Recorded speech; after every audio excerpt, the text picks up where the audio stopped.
All right, let me see here. I'm going to go ahead and I'm going to share my screen here. And what I'm going to do is start with, okay, so this is the deal. You know, we had that addendum come out for the appraisals, or addendum regarding appraisals, and everybody was like, you know, this is ridiculous, this is stupid. And I was probably the first one on the list saying this is ridiculous and this is stupid because it just seemed redundant. Well, I just found out yesterday, after this thing being out for about 2 years now, or almost 2 years, that the reason this amendment came out is due to a loophole in the third-party financing addendum. So that tells me that there must have been some sort of a big lawsuit. But if you look at the third-party financing that I've got pulled up, right there, B, says property approval. If buyer's lender determines that the property does not satisfy the lender's underwriting requirements for the loan, including but not limited to appraisal, insurability, and lender required repairs, buyer, not later than 3 days before the closing, may terminate this contract by giving seller notice of termination and a copy of a written statement from the lender setting forth the reasons for the lender's determination. If the buyer terminates under this paragraph, the earnest money will be refunded to buyer. If buyer does not terminate under this paragraph, property approval is deemed to have been obtained. Okay, so I always relied very heavily on this particular paragraph regarding property approval. But where the loophole is in the first sentence where it says, if buyer's lender determines property does not satisfy lender's underwriting requirements. Right there, that is the loophole. Now, because what they're saying is it's not, you know, the buyer can't come back, no way, no which way or anyway, can anybody come back and say something to the effect of, well, it does, you know, it didn't satisfy. So you have to have some sort of documentation or proof from the lender. Now, which, you know, I get that. I totally get that. All right, brother. And I had Thank you. Yes, sir. That what the problems could be. So hence, as a result of this loophole, we have this addendum concerning right to terminate due to lender's appraisal.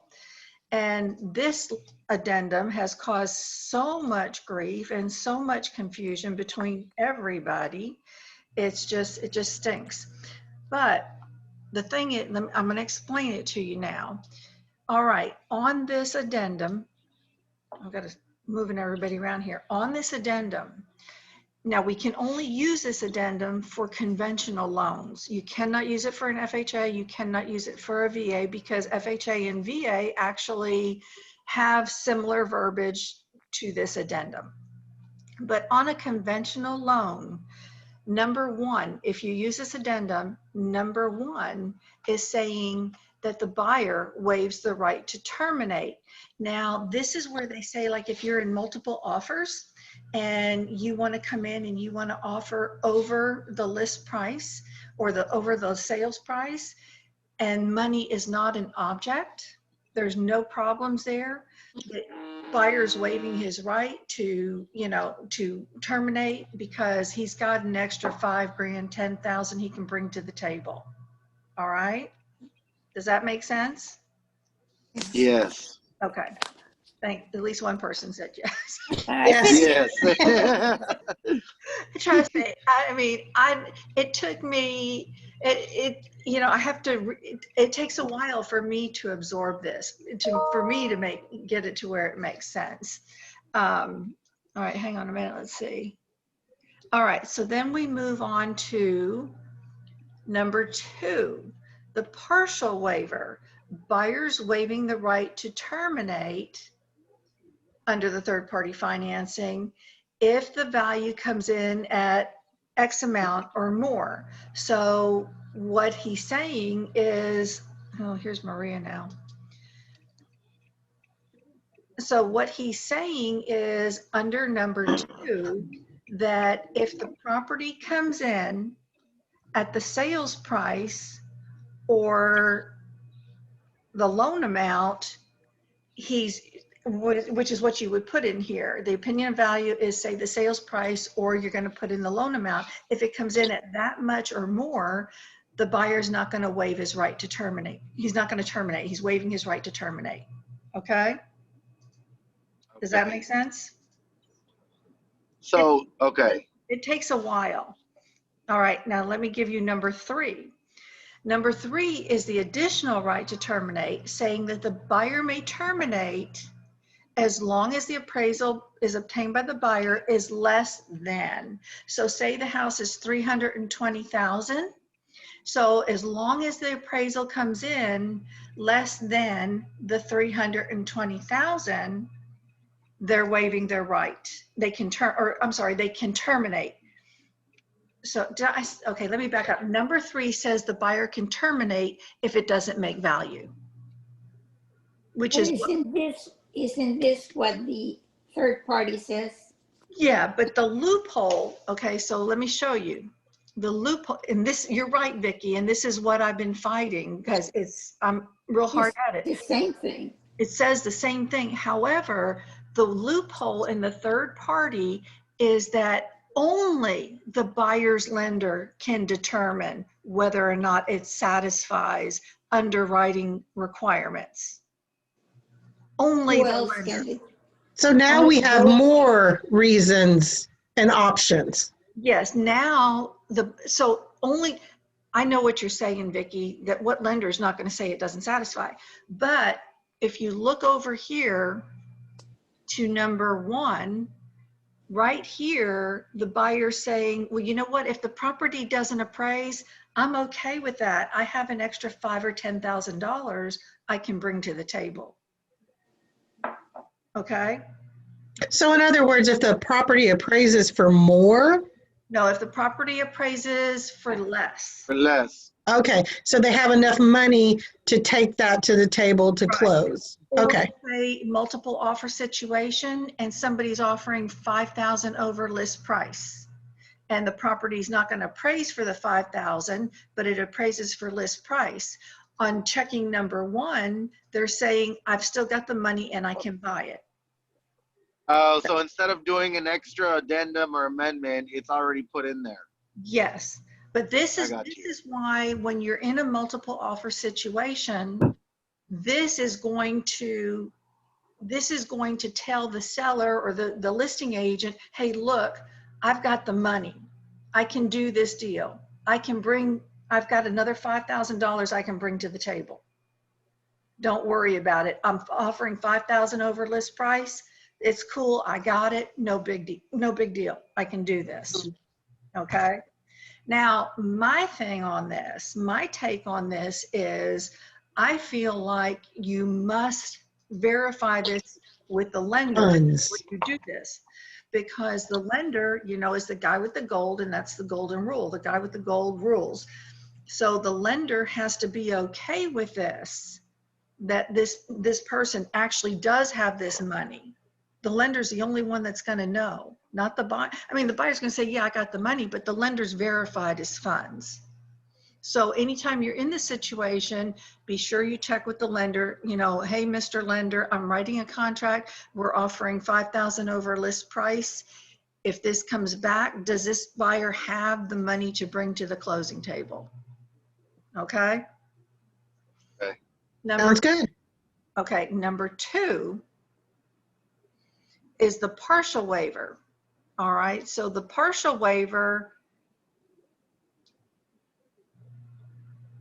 the buyer waives the right to terminate if the opinion of value is X amount of dollars or more. So say the sales, it comes back at the sales price or the loan amount, whatever you put in there. So Oh, wow. to me, this is the one that gets a little bit screwy.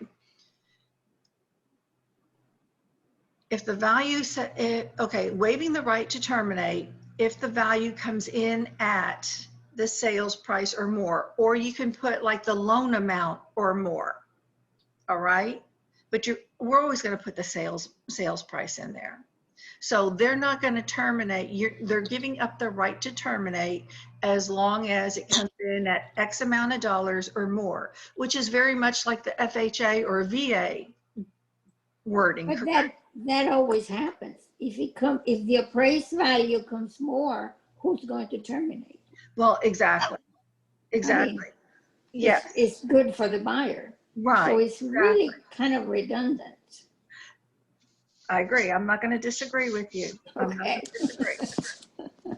Okay. So then number 3 is where the buyer is terminating, has the right to terminate if the appraisal by the buyer's lender is less than. So if it comes in at, say the house is 300,000 and the appraisal comes in at 299,000, the buyer can now terminate. But that happens always. I mean, that's always the case. Right. But see, so it's again redundant. Well, it's redundant, but there's the loophole in the third party financing. It's not the buyer that can terminate.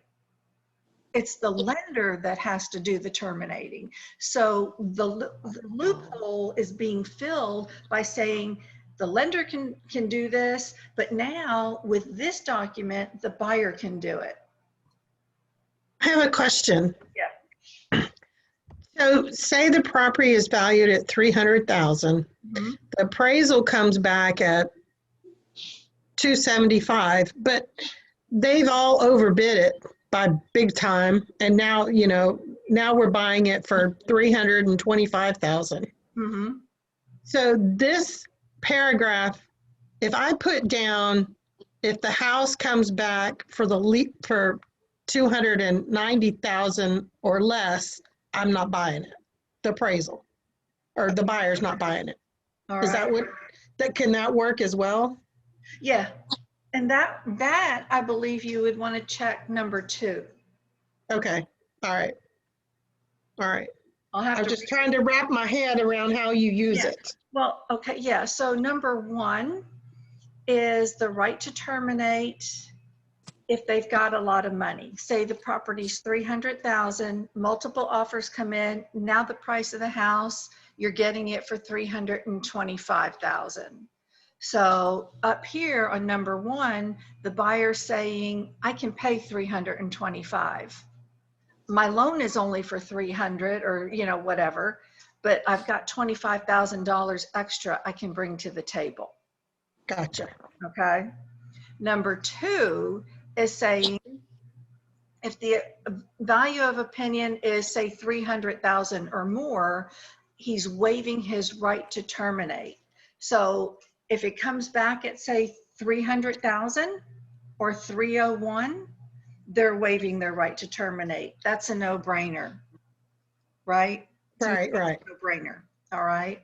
Mm-hmm. Number 3 is actually saying the buyer may terminate if the appraisal comes back under 300,000. Okay. Okay. Gotcha. So that's where the difference is, that the third party financing is all brought in, is all on the lender's shoulders and giving the lender the right to terminate. This addendum is giving the right to the buyer. So that's kind of, I'm sorry, hang on a minute. That wasn't my phone. My phone's turned off.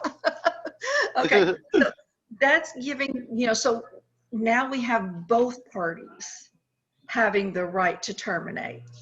We don't have to just rely on the lender and beg the lender for a document or a letter stating blah, blah, blah. Now we've got this. But again, Okay. this is conventional loan, and VA and FHA have got their own, actually have this stuff in there. So we don't need to worry about them. Just conventional. Huh? So what is the name of the addendum, of this addendum? Addendum concerning right to terminate due to lender's appraisal. Oh, okay. So for every conventional loan, you will use this addendum. You have to? Yes, So the buyer will have more rights. yes. And actually what it does too, it's a warm fuzzy for the seller, because again, if you're overpaying for a house, if you're willing to pay over the amount that it's valued at, you're checking number one.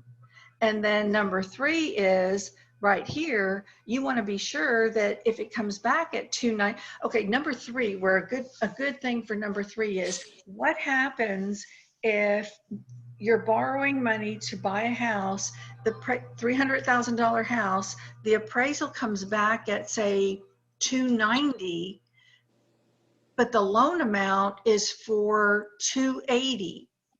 Am I doing this right?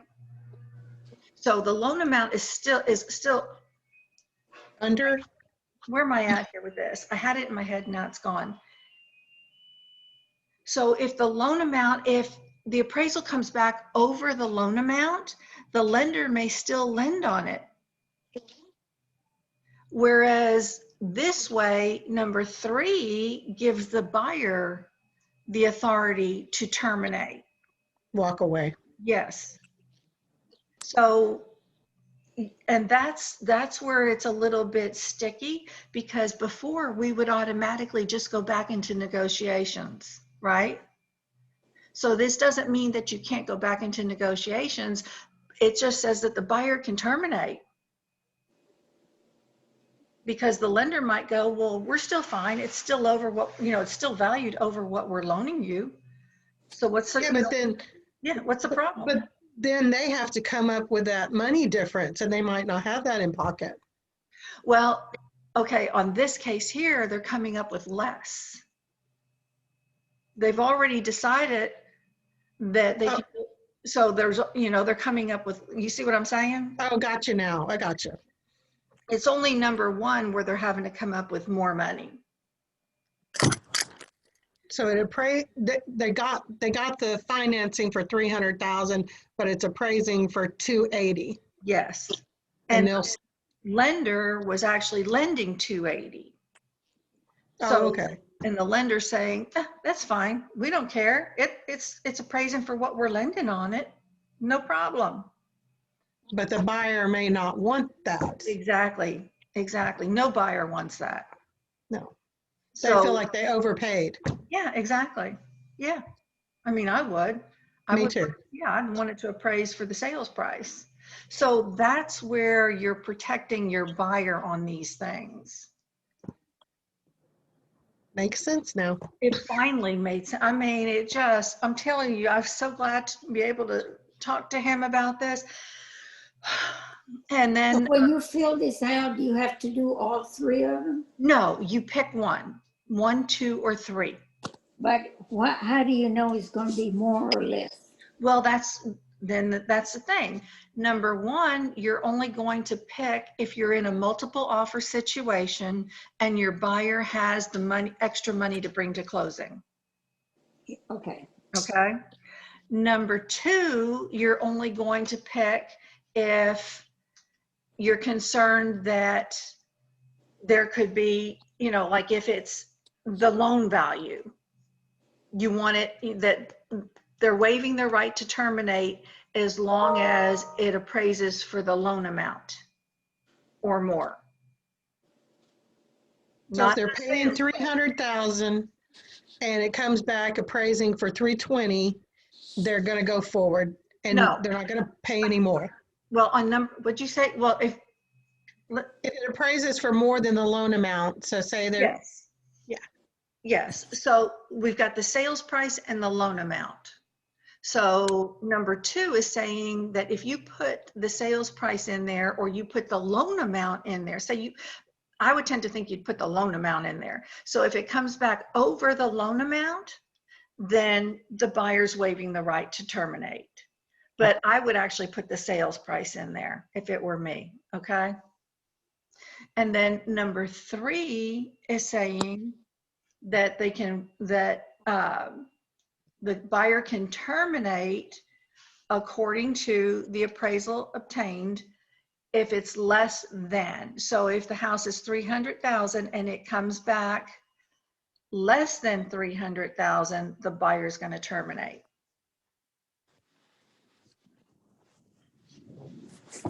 That's good. That's good. Vicky's as hard-headed as I am. I can tell by the look on her. I mean, I seriously, I had to sit down with specific numbers and filling in these numbers in order to understand this. This would be hard to explain to a buyer.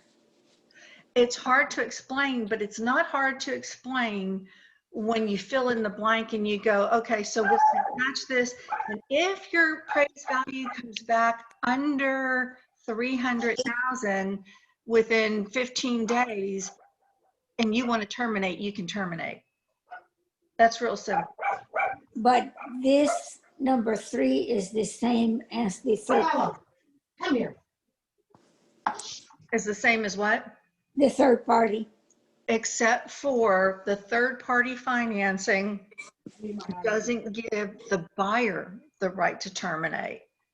But the buyer and the lender are going to be in agreement.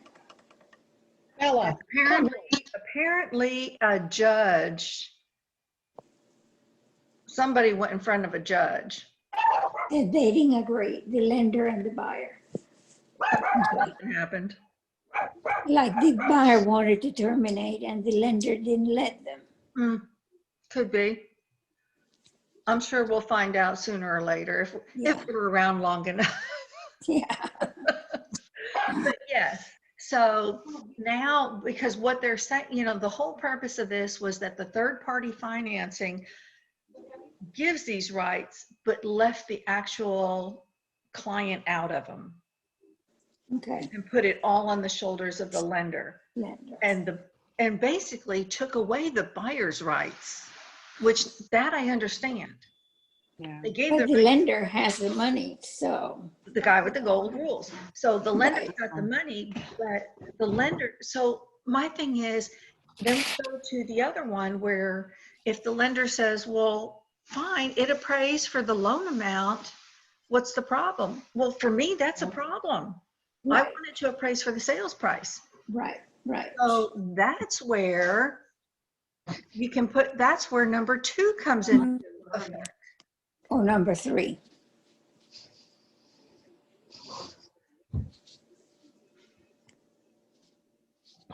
Oh, don't confuse me, Vicki. The appraised value according to the obtained by the lender is less than 300,000 and may terminate. Yeah, number 3 Yes, is what protects the buyer if Right. it doesn't appraise for sales price. right, may terminate. So if, Number 2 says they don't care. Right. They will waive the right. Yes. Okay. don't confuse me. I got off the phone with the attorney and I was like, and I had written all these notes all over the place and I had this, oh, I got this, I got it. And then I slept and I woke up this morning and I looked at it and I went, I don't got it. So number 2, you are not going to terminate if it doesn't appraise for Yes. sales price or loan value or whatever. Number 3, you will terminate if it doesn't appraise. Yes, Okay. yes. Okay, perfect. Any other questions?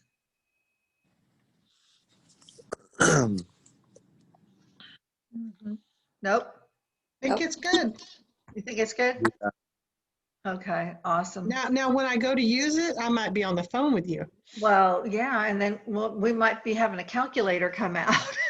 Well, and the buyer will determine whether they want to or not. Exactly. So it puts more control into the buyer's hands. I would It's think that you would protection. always choose number 3. No, it's going to have to be situational. Yeah. I mean, Right. you know, in the market that we're in, when you're sitting on a house that has 15 offers, I'm going to tell you what, if somebody sends me this form with number 1, that offer's going to the top of the pile. True, true. Yeah. So, at first that's how they were explaining it, that it was specifically for multiple offer markets. Well, it's not. It's because of this loophole on the third party financing and giving control back to the actual client. Yeah, well, it gives a buyer more power. They're just not a victim anymore. Exactly. Yes, that's it. Okay, good deal. All right, well, that's all I got for now. I do have some more stuff that's working on, but my brain can only tangle so much at one time because the other stuff is, Yeah, this was enough. thanks, Vicki. The other stuff is gonna do the same thing to your brain, I promise. Darn. Thanks for That's sharing good. it. I know.